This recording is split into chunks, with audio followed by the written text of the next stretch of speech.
چیزای زیادی بدونین که شما بدونید داره روی مغز و بدن شما تاثیر میذاره. توی 4 قسمت میخوایم توی این چیزا رو بریزیم بیرون. از اونجایی که این چیزا خیلی مهمن و تقریبا میشه گفت که تمام رفتارهای اشتباه انسان از این 4 چیز نشأت میگیره، ازتون عاجزانه خواهش میکنم این 4 قسمت رو هر جوری که میتونید برای کسایی که دوستشون دارید بفرستید یا براشون بذارید که گوش کنن. این 4 قسمت درباره 4 ماده شیمیایی یا اصطلاحاً هورمون اصلیه که بدن ما در مواقع مختلفی ترشح میکنه. هورمون‌هایی که به طرز عجیبی وظایفی دارن که انسان مدرن تونسته با بیرحمی هکشون کنه و کاری کنه که بتونه بیشترین میزان لذت از این هورمون‌ها رو به بیرحمانه ترین شکل ممکن و مخرب ترین راه ببره. چیزایی که تو این 4 قسمت میشنوید اصلا به سواد منی که قد نمیده. اگر قد هم بده واقعاً گنجایششو ندارم که بخوام برم دنبال تحقیقش. اینا نتیجه 10 تحقیق آدم مورد علاقه جدید من یعنی تی جی پاور در دوس لبز هستش، یه مرکز روان عصب شناسی که توش مطالعاتی انجام میشه که در کتابش به نام The Dose Effect منتشر شده و میشه گفت حتی از سازمان بهداشت جهانی و کشف آنتی بیوتیک برای بقای سالم نسل بشر داره کار مهمتری انجام میده. اگر این ماشین این همه بوق نزنه، امیدوارم این 4 اپیزود کمکی کنه که بتونیم از آینده خطرناکی که داره برامون رقم زده میشه جلوگیری کنیم. قبل از اینکه شروع کنم اینو بهتون بگم که من یه روانشناس نیستم. من یه روانیم که دوست داره هر روز یه چیز جدید هر چند کوچیک یاد بگیره. سلام، من سامانم با یه فنجان قهوه و اینجا وابی سابیه.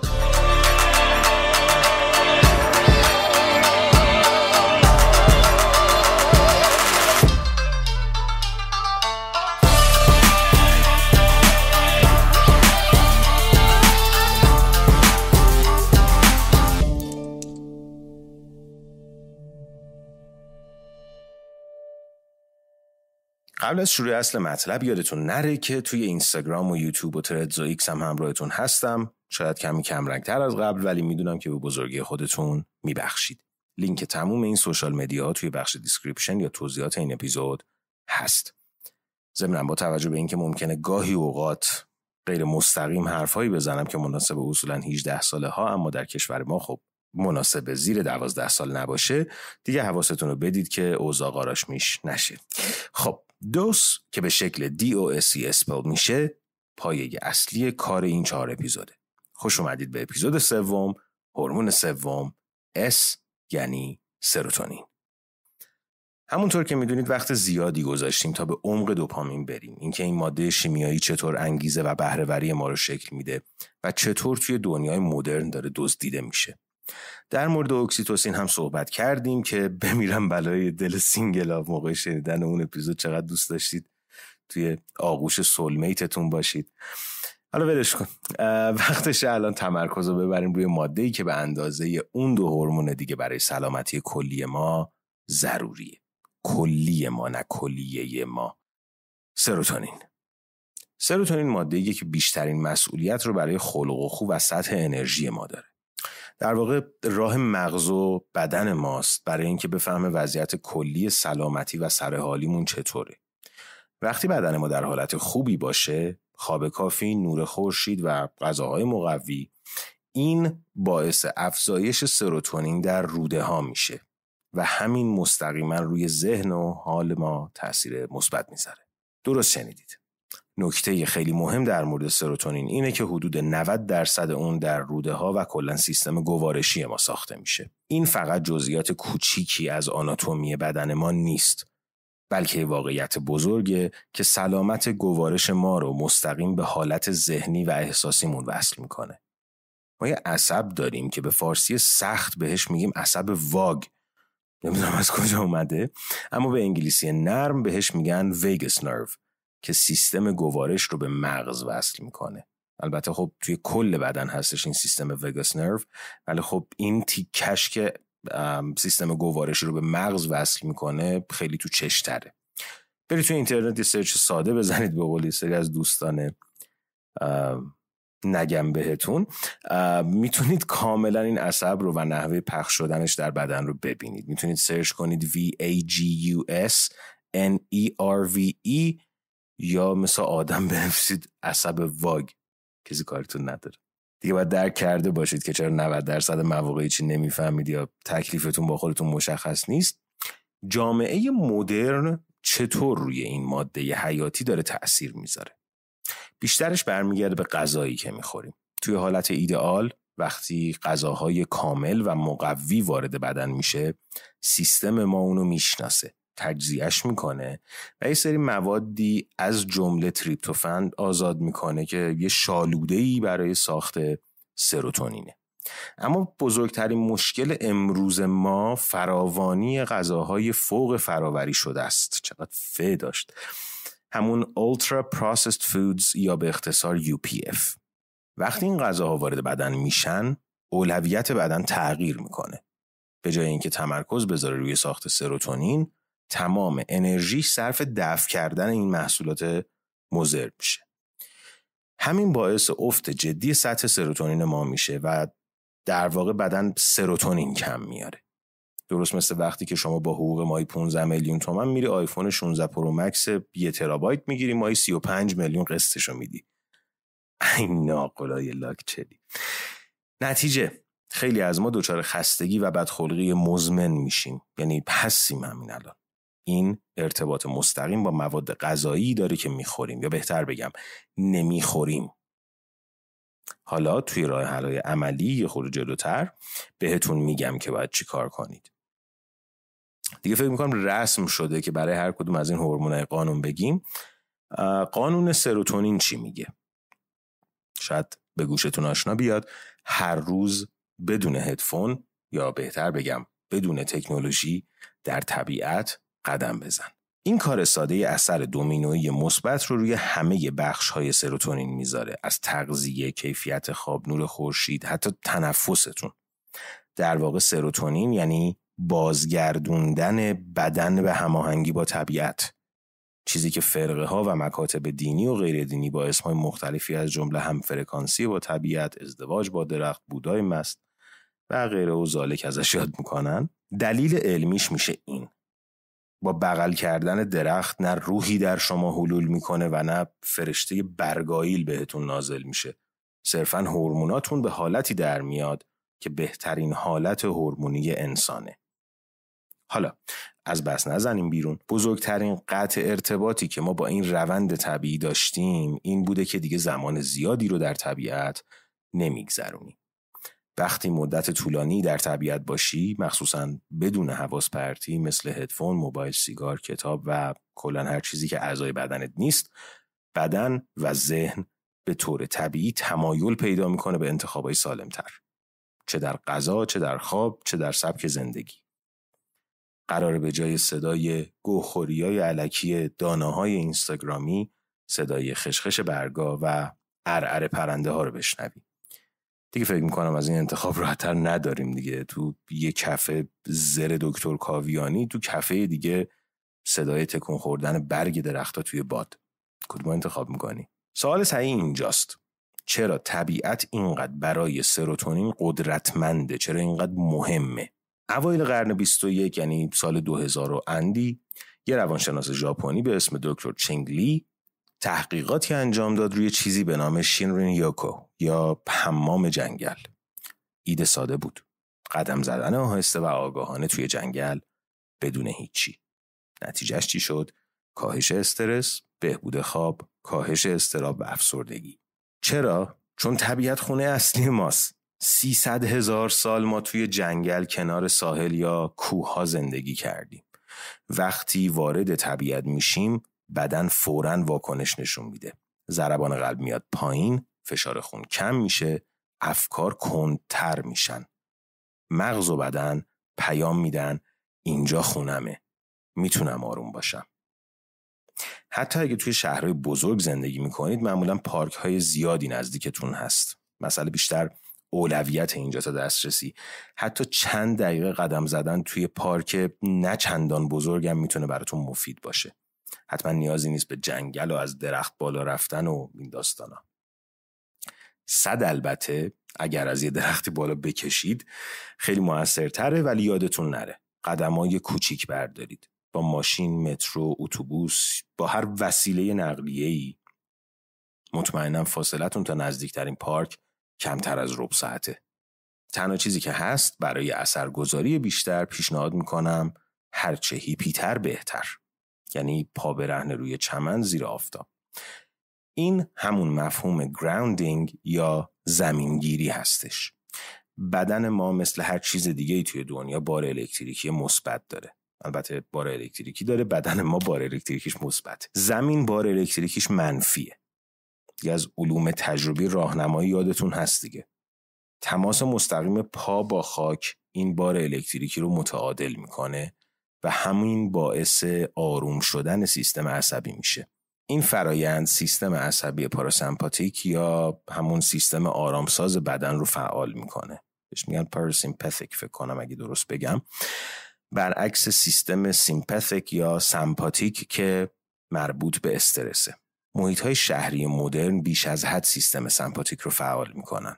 به همین دلیل تماس با طبیعت و زمین برای حد اکثر سازی تولید سروتونین ضروریه. پس پا برهنه از هر گونه تکنولوژی بدون اینکه دیگه بیش از اون برهنه بشید برید رو چمن. ارتباط جالب دیگه سروتونین روده ها و داروی ضد افسردگی، کلا سیستم گوارش و داروهای ضد افسردگی. روده ما پر از باکتری های مفید یا میکروبیوم هستش. هرچی این تنوع باکتری ها بیشتر باشه تولید سروتونین هم بیشتره. اینجاست که پروبیوتیک ها وارد میشن. فرق نمیکنه توی نوشیدنی های کفیر، کامبوجا یا مکمل های دارویی ما داریم پروبیوتیک. مطالعات نشون میده اثر پروبیوتیک ها قابل مقایسه با اثر داروهای ضد افسردگی بوده. یعنی شما جای خوردن قرصای آبی میتونید دوغ بخورید و احساس بهتری داشته باشید و افسردگیتون کمتر باشه. یعنی اگر احساس افسردگی کردید، کفیر، کامبوجا، مکمل هایی که حاوی پروبیوتیک هستن و یه چیز دیگه که خیلی من دوستش دارم سیر هستش، به خصوص سیر سیاه. یه چند وقتی خودم استفاده میکردم ولی خب هر موقع احساس بدی میکنید اینو من قبلا تست کردم، یه دونه سیر بندازید بالا. داروها مثل SSRI ها که مخفف مهار کننده های بازجذب انتخابی سروتونین هستن، ببینید منو به چه کارهایی وامی دارید، حتی اسمش هم وحشتناکه، به طور شیمیایی روی مسیر سروتونین کار میکنن. اما پروبیوتیک ها به طور طبیعی همین سطح بالا میبرن. همین الان برو از نزدیکترین سوپرمارکت یه دونه کفیر بگیر، بشین تا مرز ترکیدن بخور، ببین کار به کجا رسیده که من بی سواد دارم بهتون میگم دوغ بخورید از 100 تا SSRI و داروی ضد افسردگی براتون بهتره. ارتباط سروتونین با انرژی روزانه و بهره‌وری همون پروداکتیویتی خودمون فوق‌العاده عمیقه. کیفیت خواب و تغذیه مستقیما روی شفافیت ذهنتون اثر میذاره. خیلی از افراد هستن صبحها با کانسپتی به نام مه گرفتگی مغزی یا چیزی که خارجی بهش میگن برین فاگ بیدار میشن. دلیلش معمولا غذای پرقند شب قبل، خواب بی کیفیته، ولی با غذاهای کامل و خواب خوب میتونید سطح سروتونینتون رو بالا ببرید که مغزتون صبح روز بعد شفافتر و آماده تر از خواب بیدار شه. پس برین فاگ هم براتون حل کردم دیگه. یه جورایی الان مقصر تموم روزایی که مغزتون در عادت ماهانه به سر میبرده رو پیدا کردیم دیگه. یه وجب بالای اونجا سیستم گوارشتون. حالا که این همه وراجی کردیم، از کنه و بن سروتونین گفتیم، بریم سراغ 5 تا راهکار عملی برای افزایش سروتونین. 1. نور خورشید قبل از شبکه‌های اجتماعی یا sunlight before social media. نور خورشید برای افزایش سروتونین فوق‌العاده موثره. ما انسان‌ها در طبیعت تکامل پیدا کردیم و روشنایی صبح برای دادن یه پالس قدرتمند به ما برای شروع روزمون با بیشترین انرژی ممکن طراحی شده. پس به جای ور رفتن با گوشی توی تخت خوابتون توی هوای آفتابی 5 دقیقه یا توی روزهای ابری 15 دقیقه توی نور خورشید در حالی که پشتش به ماست بایستید. 2. تنفس رزونانس یا resonance breathing. نحوه نفس کشیدن ما تأثیر عمیقی روی میزان ترشح سروتونین داره. تحقیقاتی که روی مدیتیشن انجام شده برای موضوعات بوداییسم و از این روحانیون هندو و اینا نشون داده که تنفس آهسته به شدت مغز و بدن رو آروم میکنه. تارگت شما اینجوریه، یا همون رزونانس بریدینگ این شکلیه: 6 تا نفس در دقیقه، 4 ثانیه دم، 6 ثانیه بازدم. فقط 2 دقیقه صبح بعد از آفتاب گرفتن و قبل از سر تو گوشی کردن این کار رو انجام بدید. یعنی هر سیکل تنفسیتون باید 10 ثانیه طول بکشه. همین یکی از موثرترین کارهایی که میتونید انجام بدید، به خصوص وقتی که توی چمنید، یعنی توی طبیعت هستید، همین RB یا Resonance Breathing هستش. 3. سلامت روده با غذاهای کامل. گفتم بهتون میگم چیکار کنید. بهترین حالت اینه که وقتی میری خرید، اون خوراکی که برمیداری رو برگردونی و یه نگاه به مواد تشکیل دهندش بندازی. اگر اسم 10 تا ماده‌ای که نمیتونی تلفظشون کنی روش بود، شلوارتو بکش بالا و در رو. مواد تشکیل دهنده ماست، شیر و مایع ماسته. دیگه آسکوربیک اسید و پلی متانول دیفوسفاک و نمیدونم اسید سیکتیر چیه بهش میزنی. ساده ترین کاری که میتونی بکنی برای اینکه از دیدگاه خوش سروتونینی در واقع غذات رو بسنجی اینه: وقتی داری خوراکی میخری یا سر سفره‌ای نشستی و غذا جلوت گذاشتن، از خودت بپرس آیا این غذا قبل از وجود انسان روی زمین وجود داشته یا نه؟ نه کاری به میکرو و ماکرو داره، نه کار داره به کالری شمردن. گوشت، ماهی، تخم مرغ، میوه، سبزیجات، آجیل، غلات، دانه ها، اینا همه بله. غذاهایی با 50 تا ماده ناشناخته نه. طبق معمول خود من هم ضعف زیادی در این مورد نشون دادم و دارم سعی میکنم درستش کنم. حالا سوالی که پیش میاد اینه: اگه غذا رو بپزیم UPF میشه؟ یعنی غذای فوق فراوری شده میشه؟ ما به عنوان بشر به هر تپه‌ای نریده باشیم یه کاری رو خوب کردیم، یه کشف باحال. آتیش. شما اگه روغن نزنی، چون روغن هم از اون دست خوراکی هایی هستش که فقط توش وایتکس نمیریزن، اگر واقعا نریزن، 1000 تا اسم پشتش داره که نمیتونی بخونی. اگر روغن نزنی خیلی عالیه: کبابی، توفر، هواپز، روی تابه گریل، هرچی. حالا اینجوری خوبه. حالا من نمیگم که اگر غذا روغن داشت نخورید و پرنسس بازی در بیارید و به خودتون گشنگی بدید و اینا، ولی حتما سعی کنید آروم آروم برید سمت سالم خوردن. یکی از دلایلی که موج تنگ عزم خامگیاخواری هم ایرانی‌ها رو پاره کرد مدتی همین بود دیگه. دلیلش این بود که خوراکی‌های UPF توش نداشت و از لحظه اول باعث تنظیم سروتونین میشد.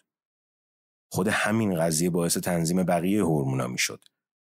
خلاصه که به روده هاتون احترام بذارید، چون تنها کارشون فاضلاب بودن نیست و توی ترشح سروتونین نقش بسیار مهمی دارن. 4. زمان طولانی در طبیعت. برای بازگشت به سبک زندگی شکارچی گردآورنده زمان بیشتری رو آگاهانه در طبیعت بگذرون. تقریبا توی همه اپیزودا دارم دیگه یه بار اینو میگم.